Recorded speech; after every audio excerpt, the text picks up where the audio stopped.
So this is Dan of 𝗥𝗏𝗄 Awake, and I feel really lucky today to have someone on the channel who's spent a lot of time in two of my favorite places in the world, Thailand and Peru, and he loves them both too. And so I thought it'd be great for you guys to hear from somebody who spent a lot of time on the ground in both countries, and to hear like what the pros and cons are of the two, and what the cost of living is, and that kind of thing. So Scott here, Scott Anthony, has been in both, and I'm really happy to have him on the channel, and he's got a great attitude about life. I think you guys will enjoy your time on the channel here with Scott. So Scott, welcome to the channel. It's really great to have you on here.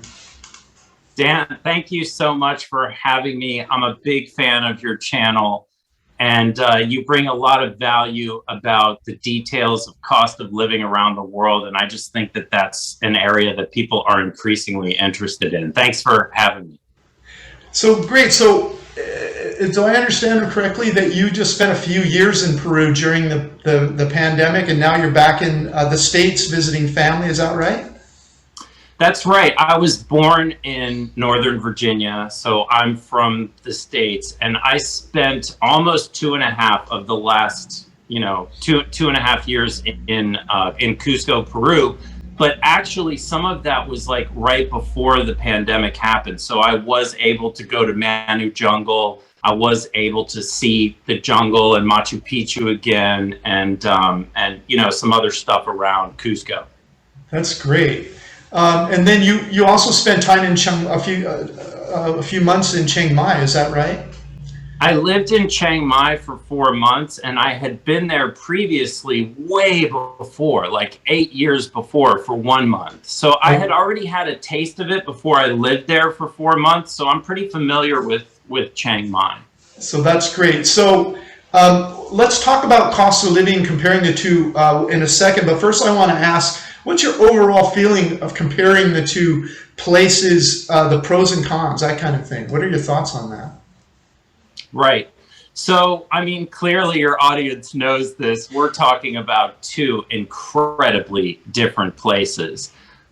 We're talking about a place, meaning Cusco. I mean, obviously Peru's big and it's more than just Cusco. But as far as Cusco is concerned, we're talking about Inca history, like one of the biggest empires, and the evidence of that is everywhere. Like, it's completely saturating the entire city.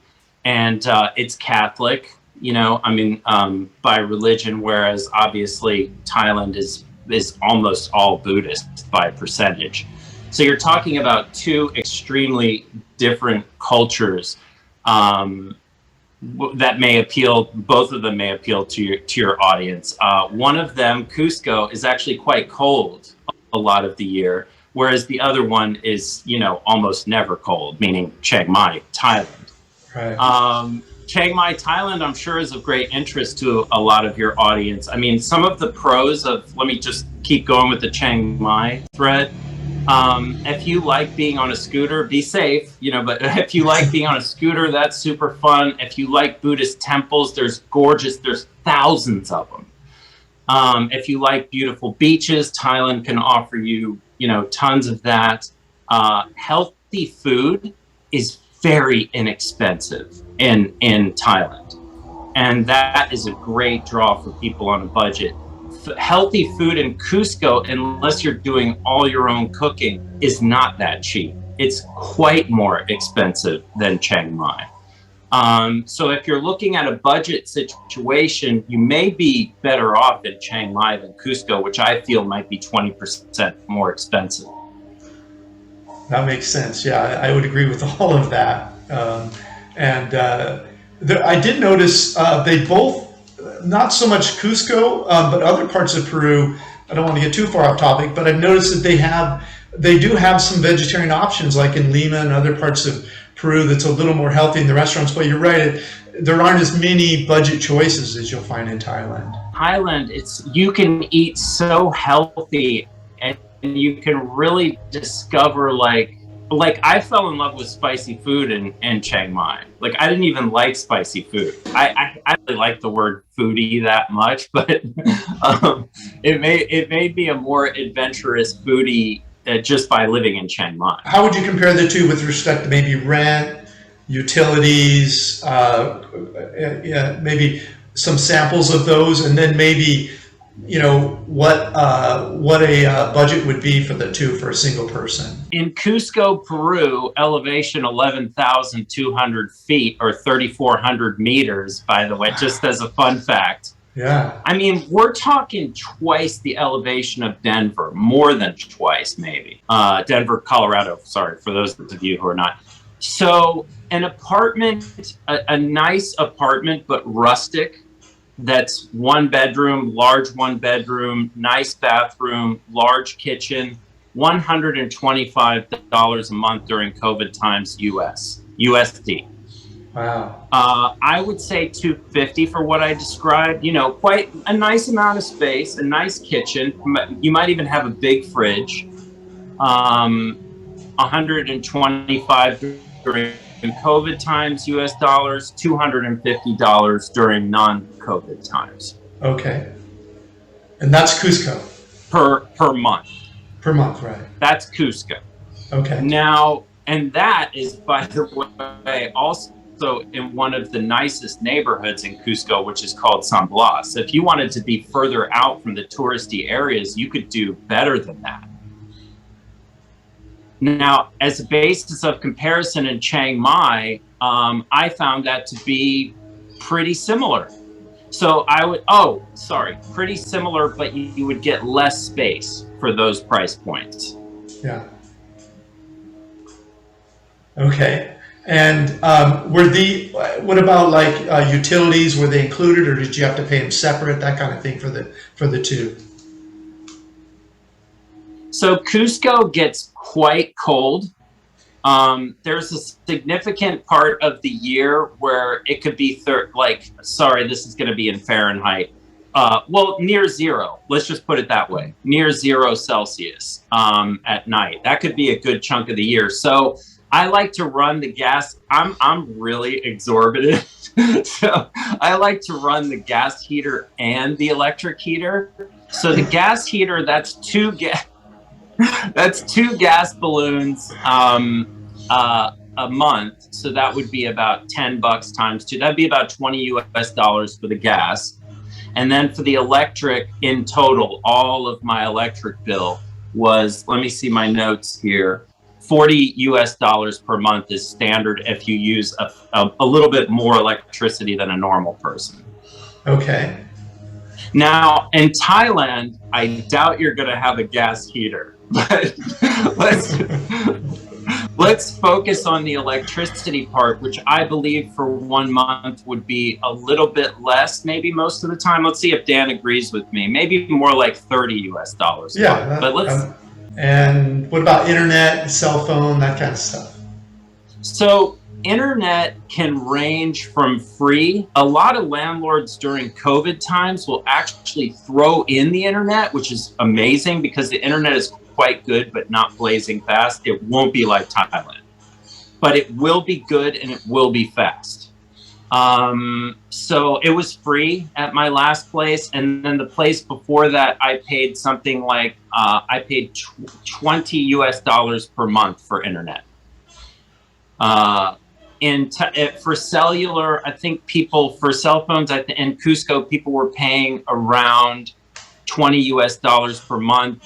And that was pretty similar to what I was paying in Thailand, although, in Thailand, it was faster and it was like probably more data was included. So it's not exactly apples to apples, but a similar $20 US per month charge.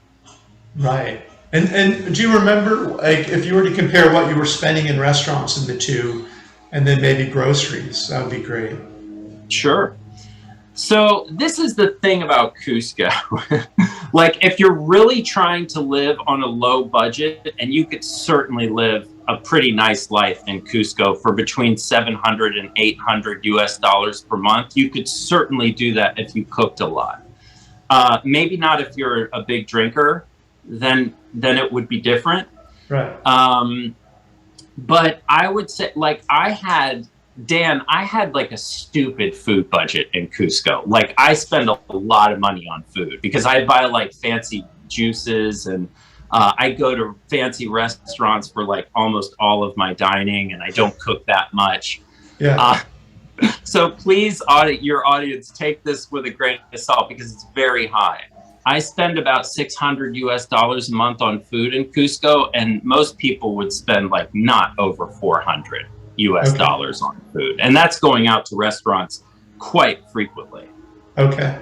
Now, if you make meals at home, that could be like $1 or $2 every time, tops. Which brings up, so should we do Thailand restaurants or Chiang Mai restaurants first, roughly? Sure. So this is my experience with Chiang Mai restaurants, and granted, I do go to, sometimes fancier places in Chiang Mai because for your audience that hasn't been to Chiang Mai, there is that. Like, there's definitely a health nut crowd in Chiang Mai, a big one.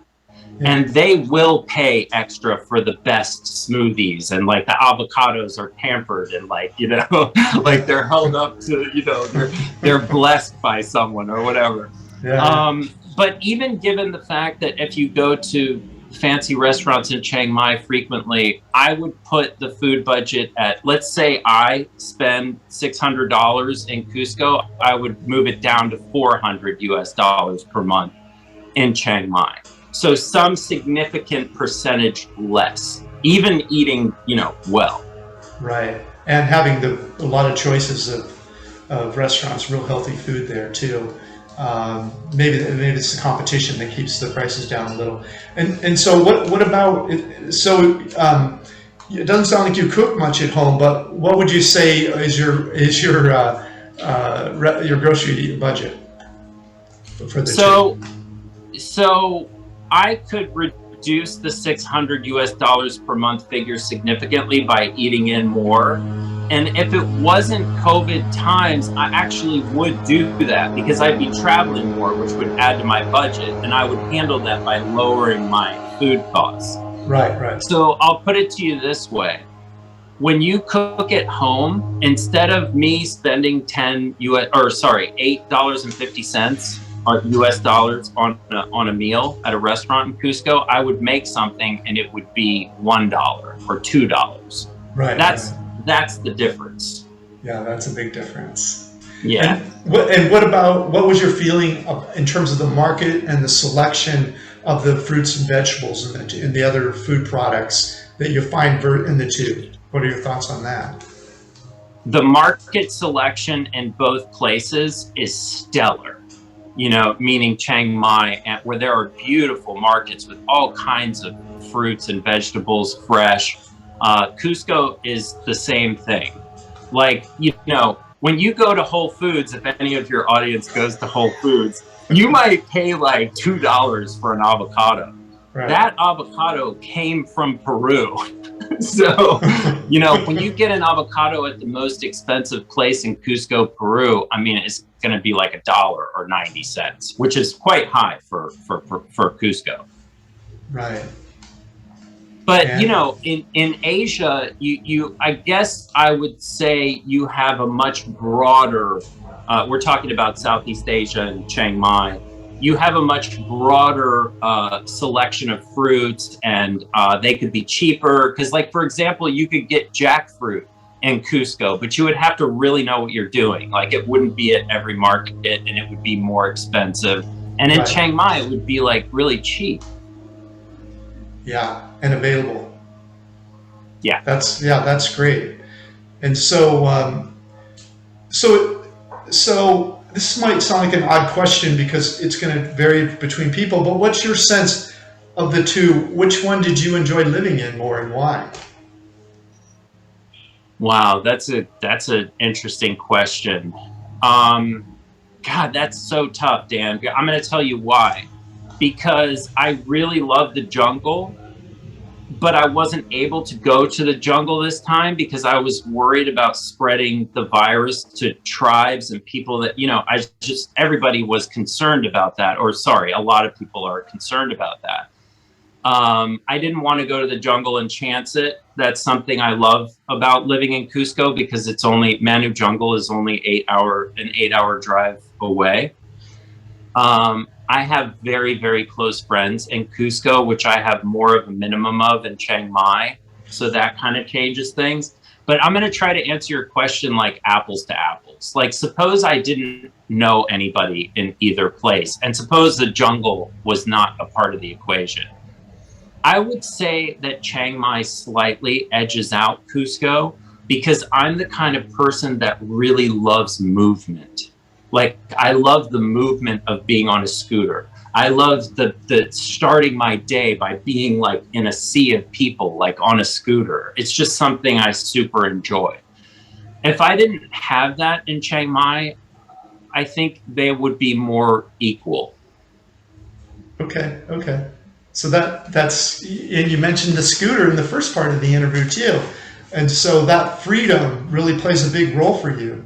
The freedom of just being able to go 1 or 2 or 10 or 20 kilometers and just sort of explore, it sounds like. It's a big deal for me, Dan. It's just like one of my favorite things. I learned to ride a scooter. And by the way, you guys, please be careful if you're going to go to Southeast Asia and ride a scooter. Please just take it easy for a while, like before you, because things do happen. But yeah, I learned in Bali and I just, got better in Chiang Mai, which is actually a pretty nice place to get better at being on a scooter, because a place like Hanoi, for example, sorry, I have not been to Hanoi, but I've heard that Hanoi is more challenging. So you may not want to learn in Hanoi. I'm just saying.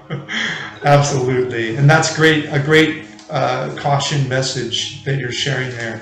Because the scooters, people when they I don't know, once that acceleration is, it's just so fun, and so you have to be careful when you're new, because if you get in a wreck, you don't want to be going fast, and you want to have a helmet on, and it takes a good many months to really get competent at driving a scooter. And so be hesitant to rent it all, and if you do it somewhere where there isn't a lot of population, and up in the mountains somewhere, and really get some experience under your belt before you try to ride in the city in Asia. So now, 2 things for your audience. One, if you're going to be on a scooter on the islands in Thailand, that is a very different animal than being in Chiang Mai. Sand is everywhere. It's more dangerous. It's trickier. Don't think that you can behave the same way on the islands on your scooter that you behave in Chiang Mai, where there's more traffic. You might be going slower. There might not be stuff in the road. Yes. Just be careful.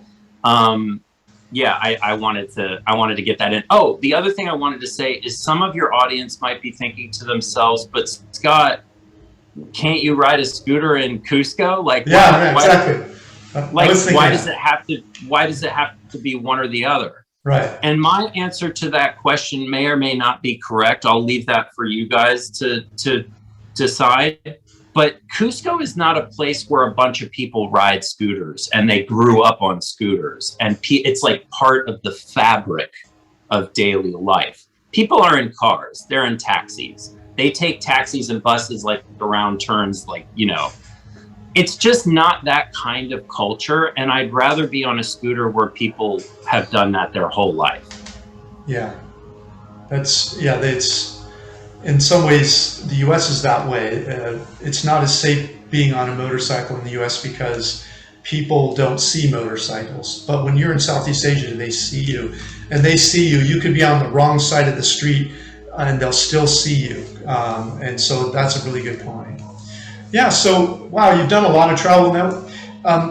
You guys should know that Scott has his own channel, and tell us the name of it, and tell us, I like the name, and tell us why you gave it that name, because it's interesting, and it's also part of my philosophy that I follow. Cool. Well, my name is Scott Anthony Whitman, so I named the channel One Way Ticket with Scott Anthony. That's all one thing. Or you could go down below and click it, on Dan's notes.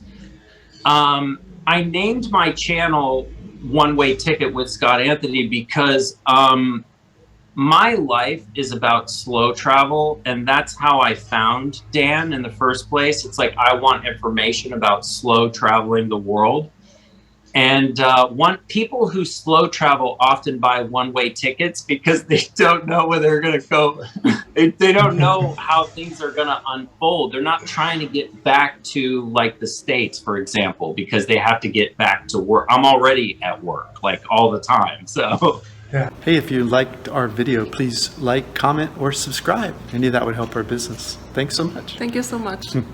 Click the link in the notes below this video for Google Map links, reports, and other information. There you will also see our Retire Cheap in Paradise catalog, how we pay for our travels, and my free ebook, How I Fired My Boss and Traveled the World for 14+ years.